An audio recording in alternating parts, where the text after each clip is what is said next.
समाज कहता भी है कि पति कैसा भी हो निरंतर सम्मान करना चाहिए, लेकिन पति यदि शंकर भगवान की तरह हो तो सम्मान करना चाहिए।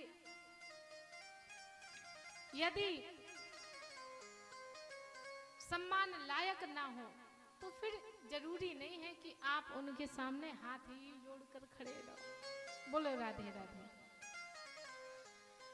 तो सबको माता पार्वती के जीवन से यह शिक्षा लेनी चाहिए कि माता पार्वती जी को माता मैना ने कहा कि अपने पति के चरणों की सेवा करना। ये बातें तो विनोदात्मक होती हैं, इनको ज्यादा सीरियस मत लेना, नहीं तो अभी घर जाके लड़ने लग जाओ कि हम तो कथा सुन के आए हैं, तुम्हारे विचार सही नहीं है।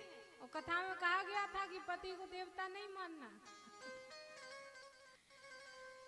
माता मैना कहती हैं कि नारी का प्रथम कर्तव्य होता है कि अपने पति के चरणों की सेवा करो। नारी धर्म पति देव न दूजा। नारी की पूजा, नारी का सबसे बड़ा धर्म होता है कि अपने पति की चरणों की पूजा करे और अपने पति को सत्कर्म में लगाए। ये केवल और केवल माताओं के ही कार्य होते हैं, माताओं का ही धर्म होता है। तो बड़ी सुंदर शिक्षा दी, लेकिन आजकल की माताएं ऐसी शिक्षा नहीं देती हैं। आजकल की माताएं तो कहती हैं बेटा सास यदि एक कहे तो बदले में 100 सुनाओ। कहती है कि नहीं? कहती है। आपके यहाँ तो नहीं देते ऐसी शिक्षा? नहीं देते? कोई तो देते होंगे, सही सही बताओ। कोई भी नहीं देते? अगर नहीं देते होते तो ये तो हमारे यहाँ का ही गीत है, बिन्नू ससुरे में तनिक ना डराई हो, एक कहे 100 सुनाई। ये कहाँ का है? अपने क्षेत्र का है ना। तो कई वैसे सारी माताओं की बात मैं नहीं कर रही हूँ, लेकिन पूरे समाज में एक आध माता तो ऐसी होती है, कहती है बेटा सास यदि एक कहे तो बदले में 100 सुनाना। और आजकल तो फोन का सिस्टम, कोई बात हो जाए, जरा सी बात हो जाए तुरंत फोन कर देना, मैं तुम्हारे भाई को भेज दूंगी, पिता को भेज दूंगी, कोई जरूरत नहीं ससुराल में रहने की। और ऐसी ही माताएं अपने बेटी का घर बर्बाद करती हैं। हाँ, यदि कोई बहुत बड़ी बात है तब तो आप पहुंच जाओ, लेकिन बात पर, छोटी छोटी बात पर ससुराल वालों से झगड़ा करवाती हैं, ये गलत बात। तो माता मैना से हमें सीख लेनी चाहिए कि कैसी शिक्षा दें अपनी बेटी को। जब भी विदा करें तो सास ससुर की सेवा करो, पति के चरणों की सेवा करो, ऐसी सुंदर शिक्षा देनी चाहिए।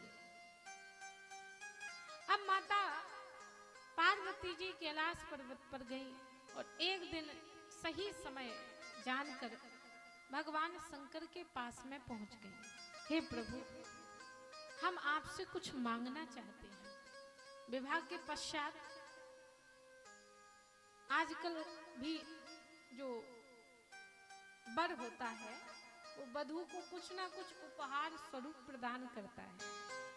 तो पुराने समय में भी ऐसा होता था।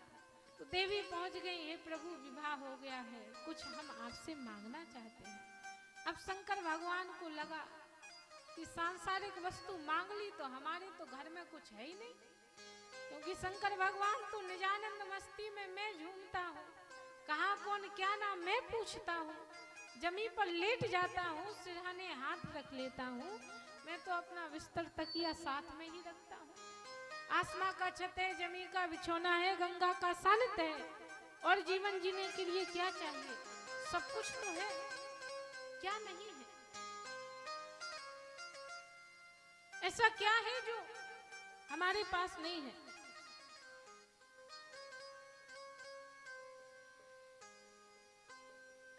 लेकिन सांसारिक वस्तु मांग ली तो फिर क्या देंगे? अब आजकल की माताएं तो पति से क्या मांगती हैं? मुझे सोने का हार दिलवा दो, है?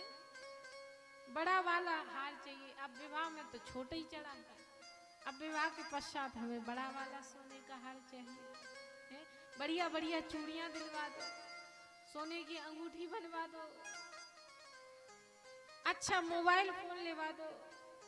मुझे तो आईफोन चाहिए, उससे नीचे तो बात ही नहीं होती।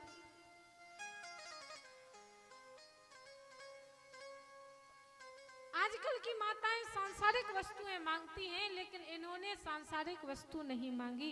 माता पार्वती जी गईं और कहा कि पूर्व जन्म में जिस कथा को मैं नहीं सुन पाई, हे प्रभु आप हमें वही कथा श्रवण कराएं, हम वो कथा सुनना चाहते हैं, कृपा करें और अमर कथा हमें सुनाने की कृपा करें। तब भगवान ने कहा देवी मैं नेत्र बंद करके कथा कहूंगा, तो बीच बीच में हुक्का भरते जाना। जैसे कोई कहानी सुनाता है तो हम हुक्का भरते हैं ना, हूं हूं की आवाज करते हैं, तो हुक्का भरते जाना। तो कहा ठीक है प्रभु आप कथा सुनाइए, हम बीच बीच में हुक्का भरते जाएंगे। अब वो कथा सुना रहे हैं, ये हुक्का भर रहे हैं, और संत कहते हैं कि बीच में ही माता को नींद आ गई, और माता को जब निद्रा आई तो माता सो गई, और सो गई तो वहां एक पक्षी, कौन सा पक्षी, एक तोता वहां पर कथा को सुन रहा है।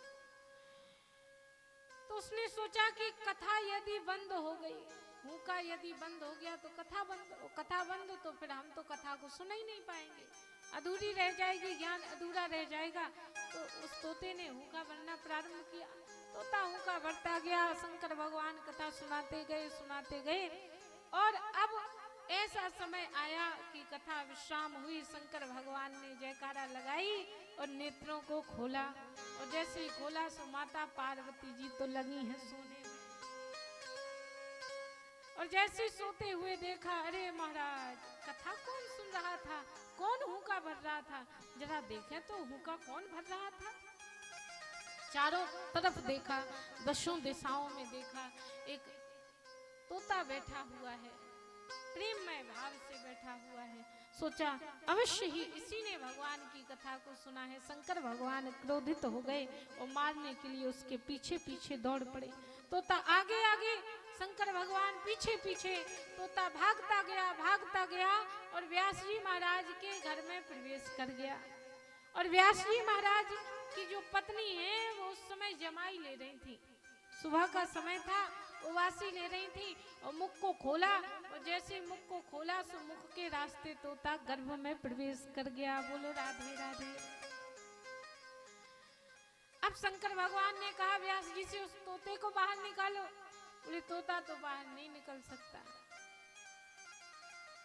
उसका अपराध क्या है ये तो बताइए प्रभु।